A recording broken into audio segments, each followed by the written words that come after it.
And welcome to another edition of Kyle Meredith with. It's the interview series presented by WFPK, WFPK.org, Consequence, and the Consequence Podcast Network. Thanks again for making your way here, checking out the series. You know what to do. If you like what you see, what you hear, hit that subscribe button. I put out 3 new interviews every single week, so it's a great way to keep up with all of your favorite artists, and I am so honored today. I've got Marian Gold, Alphaville, back with a brand new record called Eternally Yours. Hello. Hey, how are you? I'm doing well over here. It's great to see you. It's great to hear this new record. This is a symphonic record that you've done.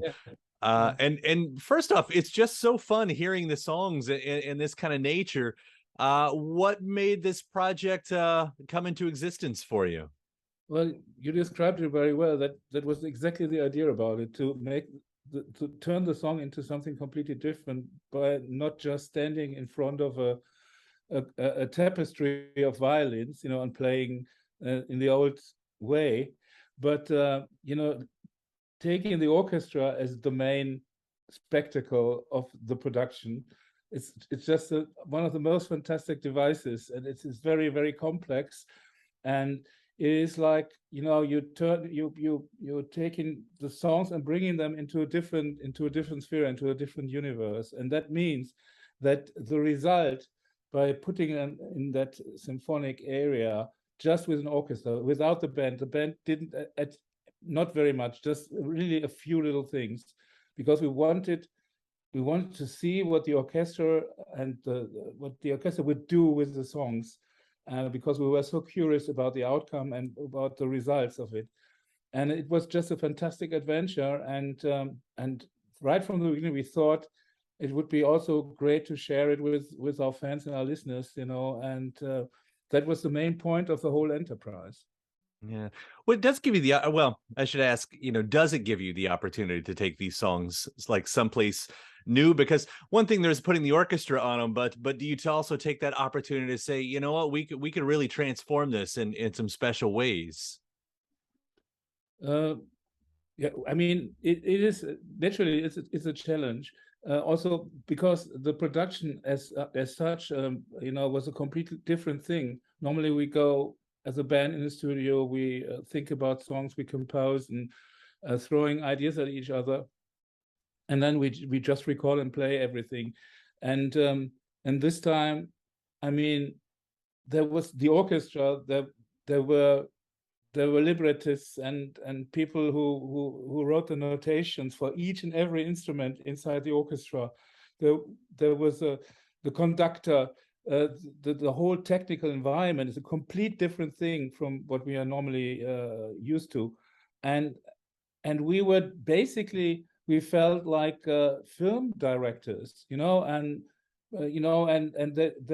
we had direct all these actors, all these different aspects of the production, like probably about 100 people, who were involved in that. If you add everybody into this account, and then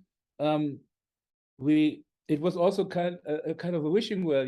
We just said, okay, we would like to have this song it's an up-tempo song, but we would like to have it as a ballad, and it should be a waltz, and then we came up with arrangement ideas, and we had these 2 fantastic arrangers, Christian Lohr and Max Knoth, and they were the professional. In a professional way, they could transfer these ideas from our side into notations and communicate with the orchestra. And it was, the whole process was very, very different and very interesting. And I learned also, we all learned a lot about this. I think we can take a lot out of this production and put it into future ones, because we learned so much about how different instruments can be used, and how many different aspects they can be used, and what each instrument has really a soul. I mean, especially these non-electronic instruments, that the violins, the violas, the trumpets, the oboes, or whatever, it's just a complete different universe of sound. Isn't that interesting? 40 years into it, and you're still finding new things about these instruments. It is It's exactly what you say. I mean, this is the fantastic thing about music at all. You know, that it's a wide field, and it contains lots of unexpected things. Still, I mean, you can be in there for 100 years, maybe for 100 years, and it will be still the same. You know, it's just wonderful to be a musician. Well, there was something you said in the press release. You said, doing the songs like this, their true nature has been revealed. What exactly did you mean by that? Well, I mean, if you compose a song, you put a lot of your inner self and a lot of soul from yourself into it. And when I was a little boy, I was totally fascinated. We had a big big sound machine, you know, with tubes and a big radio with this magic green eye.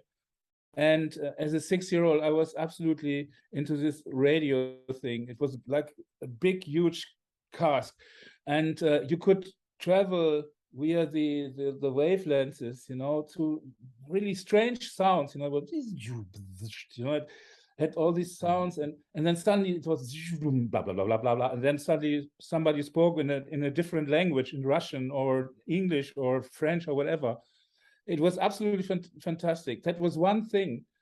And the other thing was that at that time, there were a lot of classical music playing on the radio. I mean, the radios didn't play in Europe. They didn't play very much like pop songs or rock and roll songs or whatever. It was basically classical music.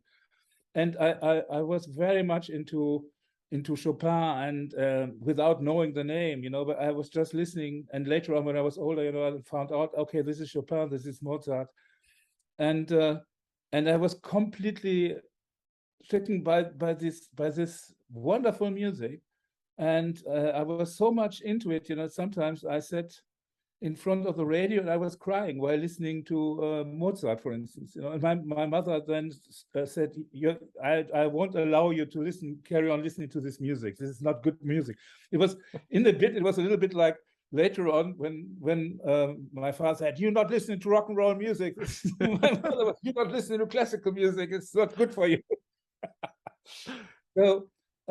So I think these two sides, the synthesized sounds, you know, it came through the wavelengths while traveling through them, you know, was one side of my or the beginning of my musical ideas, and the other side was this classical music. And when later on, when we from 1982 or 3, when we started composing our own music, I was probably still influenced by these things. And so the very core of many songs from Alphaville is actually very, very close to symphonic music. I mean, if you take a song like "Lassie Come Home," for instance, or "Forever Young," you know, these songs are very easily transcribed into symphonic music. And there's a lot more material, Alphaville material. And we collected all this material and put it on the album, and and did it in that way. And it was not a big task to do that. It was just the difficult thing was to make decisions, you know, in which direction we should go. But the idea as such was a very easy task. Yeah, it is interesting, and I think that probably goes along with a lot of your peers that also came from that similar era, because, you know, there have been some other artists who have done the symphonic thing, and it seems like it just easily lends itself, as you're talking about, you know, and maybe it is that synthesizer, but I feel like maybe you all were raised sort of in the same ways, as you were saying, with that classical side. I mean, very close. I think the musicians that work a lot with synthesizer and synthesized music are probably quite influenced by classical music. If they know it or not, it doesn't matter. But there's one really important thing. You said the you know, turning pop songs or rock songs into classical pieces is not a very new idea, and you are absolutely right. But what we tried to do was, I mean, we took this idea, we tried to do something really different with it. We really wanted the orchestra playing that. Not the band should not be involved. That was the law. None of us would. I mean, we did a few overdubs with drums, just a few, and there's a sequencer running alongside "Sounds Like Melody," but it was basically the orchestra, because that would mean that we had the greatest changes with all the songs included in this, and that was what we wanted to achieve. We wanted the songs sounding as if they had been written in the 19th century and then played by an orchestra. Although, I mean, I know the way music was composed in these times was a completely different thing, but you know what I mean, you know, so that these songs somehow sound authentic, you know, as if written in the 19th century of a parallel universe or whatever. Yeah. Well, I tell you, and opening it up, I mean, you got right from the beginning, we hear Dream Machine, you know, which is a great track anyway, you know, sort of, I guess you call it deeper cuts in your catalog. Did you, was there intention of putting that as the opening track? Does that speak, how does that speak for the rest of the record that, you know, that the listener is about to hear?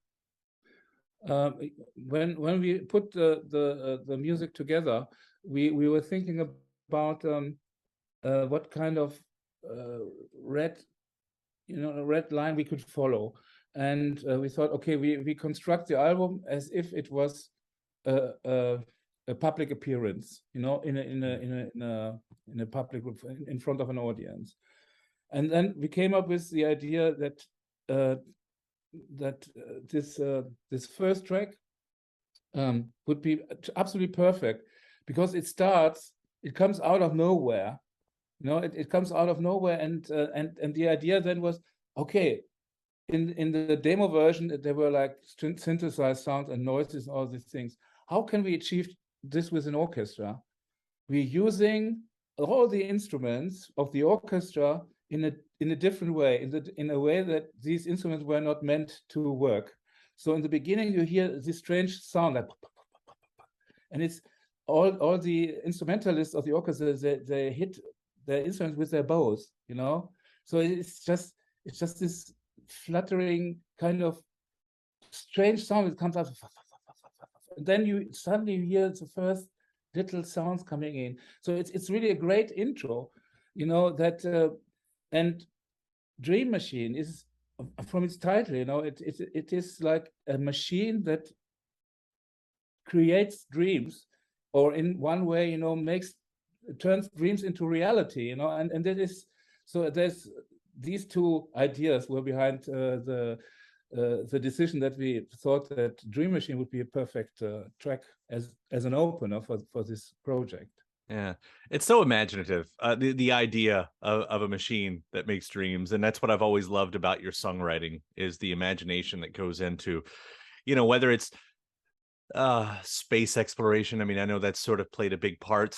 We were talking before the intro here, and you showed me you got a rocket ship next to you, and that's from Hergé, from Tim, as in German. It's a comic series called Tim und Struppi, and it's about a kind of detective, and he has a little dog, and they're also exploring the moon with this thing. You know, I got it from my daughter as a Christmas present last Christmas. Yeah, but when you show me that, I wasn't surprised, that, you know, because you have a song called Apollo, you know, from the 90s, and just on and on and on.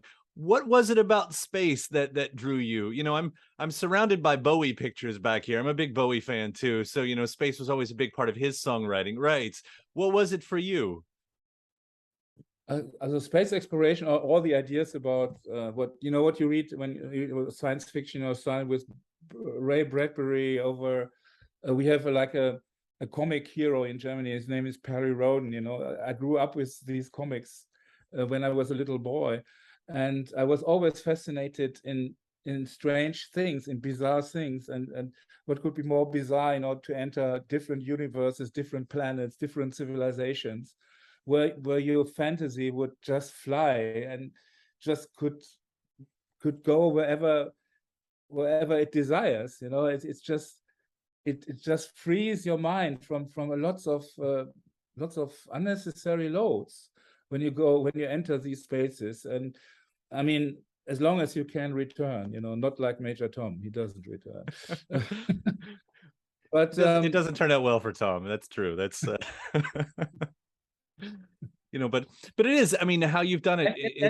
Sorry, and another thing is, you know, is that so for instance, drug consumption is very similar to that. It's a chemical it's a chemical parallel, you know, to what, you know, it expands it, or it can expand your mind. And all these things, I mean, also in science fiction literature, like Neuromancer, what they play a really important role. Drugs on one side, fantasy on the other side, technology on the third side, if there are third sides, and whatever. So I mean, all these kind of combinations were just really interesting from the very beginning for me. I mean, even when I was like 10, 11 years old, I was starting, you know, thinking about all these things. And then you naturally you drift into a place that is the hemisphere of artists or of art. It's so logical, you know. So I mean, there was simply no other choice for me than to become an artist, because I had all these crazy ideas in my mind, and otherwise I would have probably gone mad. Or so, yeah. Well, and you know, I noticed that that mode, that inspiration has stuck with you. I mean, we only head back to your previous record a few years ago, and you've got the song "Around the Universe," which is also incorporated in this new set. So I would be curious if with the latest news of space exploration, what we're able to see with this new telescope, do you find that that's still influencing whatever you're writing these days? I don't know. I mean, I'm not. I'm very much interested, you know, what's happening with these new telescopes that they just shot up into the sky, and the Hubble telescope, and I'm very much interested in all these things. And have you watched For All Mankind, this TV series? No, I haven't seen that. I think it's on. Is it on Netflix or I don't know. It's just absolutely fantastic. It is a story. It's a parallel reality thing, you know. So it starts with the space exploration in the early '60s, and so it just, you know, runs alongside the history that we know. But in 1968 or so, it's not the Americans that landed on the moon, but the Russians that won the war, this space thing. And so and it goes on and on into the 70s, 80s, and 90s, and some things are exactly the same, and some others are completely different. And it's absolutely, I can only recommend that. This is really fantastic. And it's in a way also a kind of science fiction thing, you know, because in the 90s, then they go to Mars, and there's another space race then on, and it's really interesting. It's like three. Yeah, I saw the last sequence of this series, and it's very, very good. I guess I know what I'm watching this weekend. I appreciate that. Absolutely great actors also. Really, really good. Really good, yeah. well made. Yeah. Well, you know, I brought up Around the Universe, and that coming from just a few years ago. And again, as I mentioned, that's on this this new set with Eternally Yours. You know, with a song so new versus all of your older songs, did you approach that one in the same way? Because, you know, it felt to me like that one's still fresh. You know, you had just laid that one down not long ago. Like how did you approach that one? For me, these songs, they have no, I do not see them in like on different levels, that this song is old, this song is new, or whatever.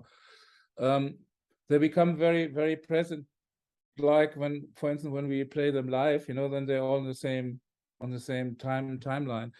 And but we're talking about like a song Around the Universe. There is actually a very personal song, because it deals about, it's a song about my father, and about two different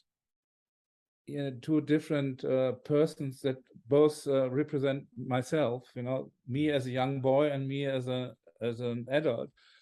And I wrote this song when after my father had died, and he was a pilot in the Second World War, and when I was a little boy, I found on under the roof of our house there was a kind of big casket, and I found photographs of him, you know, in this uniform, and sitting in one of these fighter planes.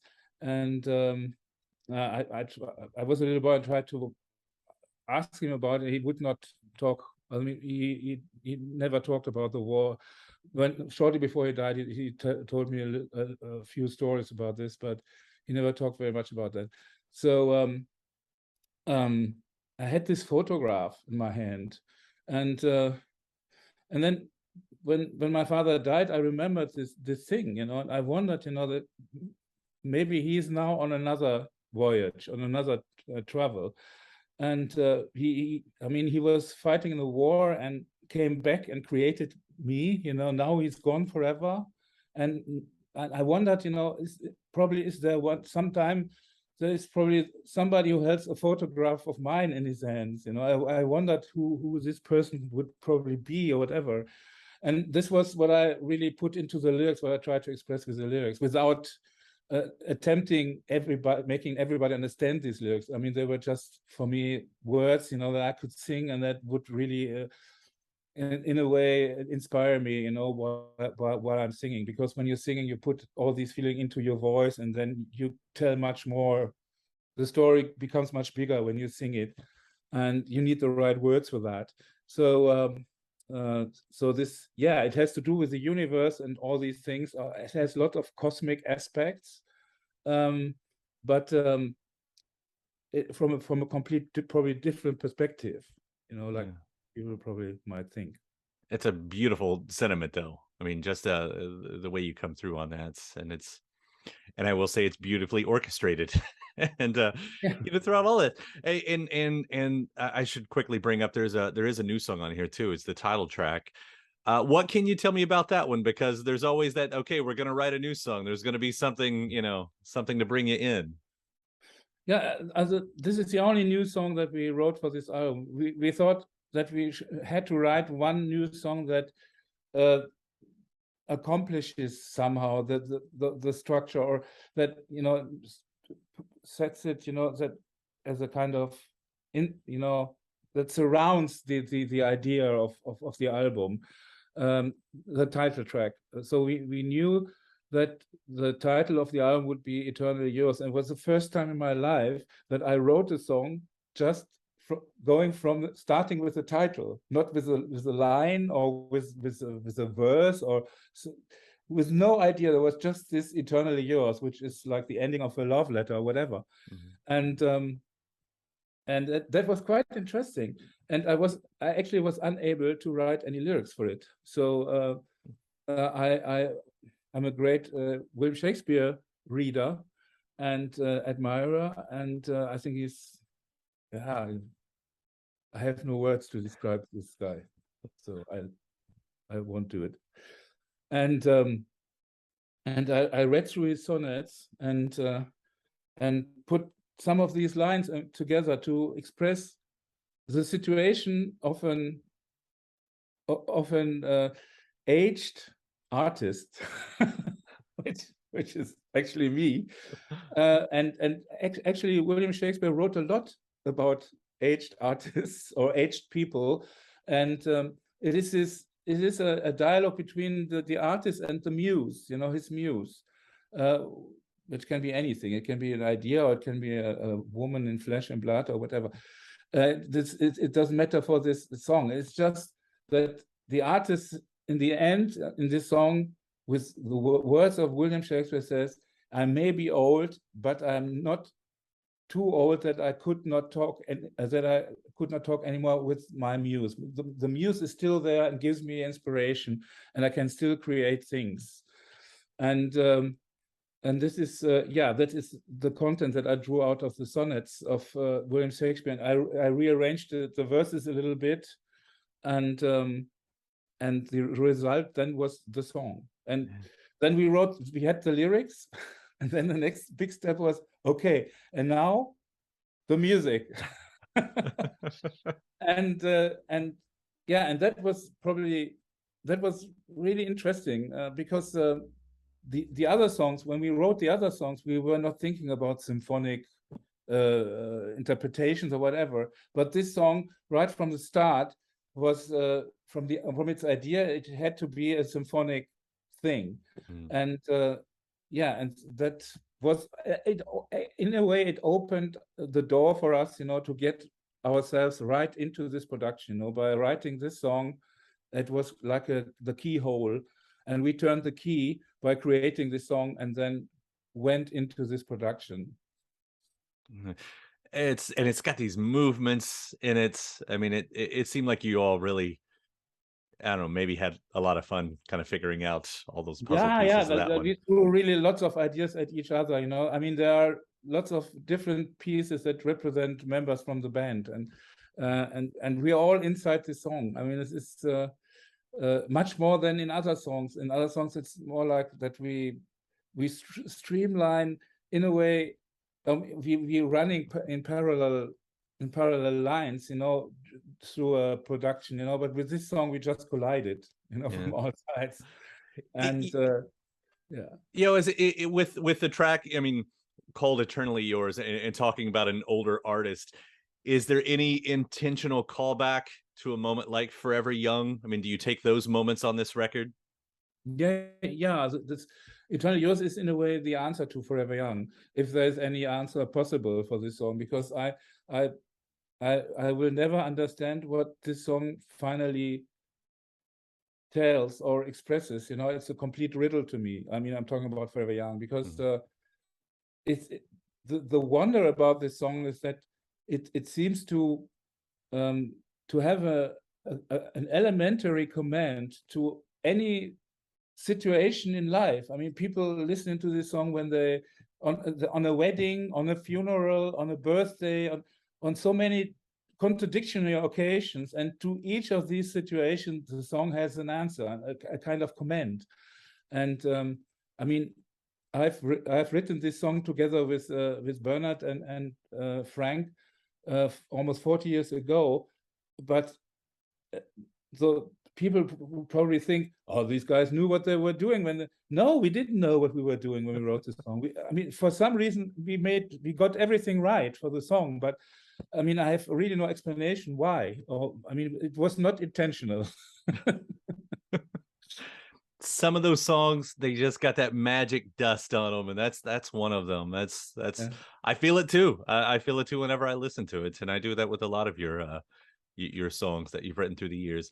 So you sort of mentioned it, and I'll close out with this. You know, taking what you've learned from Eternally Yours, from this project, how is that influencing? Are you writing new music now that you're finding out goes along with these concepts? Yeah, well, there's one really serious problem about this production of Eternally Yours, and that is that it takes so long. Normally, you know, you write an album, you record the album, then it will be it's released, and then you do some promo, you do a couple of concerts, and that's it then.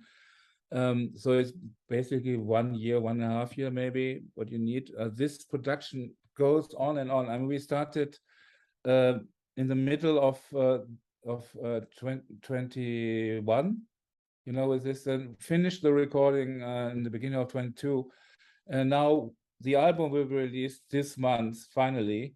It goes up to Christmas, you know. Then the next year we have the tour that starts in Europe, and hopefully we also come to the United States in springtime 2023, you know, and that goes on and on to the middle of maybe even in fall 23 or whatever. So there's really a long time, and we're already working on the next album that it has a working title, Thunderbaby. It's called Thunderbaby. Yeah, Alphaville is famous for really strange titles. Oh, I love that. I love it. And it is. I mean, we also have written quite a lot of material, which is before the actual production of Eternally Yours, and this material is very electronically. It is very. It's really a look back into the beginnings of the history of Alphaville in a way. There's lots of electronics, lots of sequencers and drum machines and all these things involved. And it is. I don't know. I mean, because we did this production now, we are in different territories. So we're just sitting there and wondering what shall we do with this material. We must overdub, or we must do something with it, something completely different what we originally intended to do. Maybe we do this with the second next album, what we tried to do with Thunderbaby, because we're in such a different territory from our mindset at the moment that we cannot carry on the production as we originally planned. And so in a way, it's good that Eternal Yours gives us some time to reorientate and think about what we're going to do with the baby, and yeah, and it will also probably for us a complete surprise when we finish the production what it is, if you compare it to the original idea from the beginning. So, but whatever it is, I am looking very, very much for. I mean, I'm so happy whenever we managed to go back into the studio between all the concerts and all these promotion activities for Eternal Yours and working on Thunderbaby, because this is it's such a great, it's really a great enterprise, and it will be again a very, very different album from the one before, but it will contain lots of experiences that we can draw out of Eternal Yours, of the production of Eternal Yours. Well, I'll be looking forward to hearing that one just as much as I love hearing all the work that you all put out. But in the meantime, Marian, Eternally Yours, it is such a fun adventure that you all have made with these songs. So Thank you. yeah, no, thank you. Thank you for doing the music, and thank you for taking the time to talk about it today. All right. It was a pleasure to talk to you. All the best. And thanks to my guest. Also, thanks to you for checking out the episode in the series. Before you get out of here, hit that subscribe button. Again, you get 3 brand new interviews every single week. New one every Monday, Wednesday, and Friday at right here on YouTube, or of course anywhere in podcast land, including iTunes, Apple Podcasts, Spotify, Podchaser, NPR, or WFPK.org as well. A great way to keep up with your favorite artists and discover new ones as well. Then after that, actually head over to WFPK.org. That's where I do a show Monday through Friday, 6 p.m. Eastern. It's an hour full of song premieres, music news, anniversary spins, bonus interviews, Monday through Friday, 6 p.m. Eastern at WFPK.org. Consequence has your music and film news. You can also find me on the social media spots, Facebook, Instagram, mostly on Twitter. All 3 of them, the address is at Kyle Meredith. Do hope you like and follow along. That does it for another edition. I'm Kyle Meredith. I'll see you next time.